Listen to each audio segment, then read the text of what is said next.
সবাইকে good morning. আজ সোমবার ছিল, তাই আমি বাবার মাথায় জল ঢালবো বলে রেডি হয়ে গেছি। দেখো শাড়ি পরে নিয়েছি আজকে।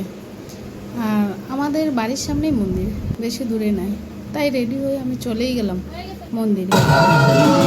বেশি দূর নেই, সবার সামনে জল ঢেলেই দিলাম বাবার মাথায়।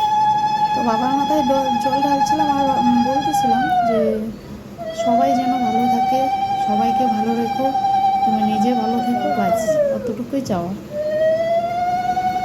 তো ওখানে গিয়ে দেখলাম সবাই লাল সুতো বাঁধছে, আর আমি তো লাল সুতো নিয়ে যাইনি, আমি জানতাম না সেটা যে এইভাবে লাল সুতো বাঁধতে হয় লম্বা করে।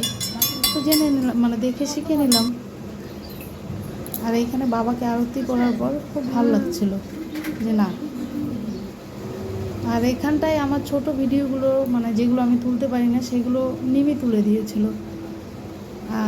এতটুকুই ভিডিও করেছি। তো তোমরা সবাই ভালো থেকো, সবাই বাবার মাথায় জল ঢেলো। আর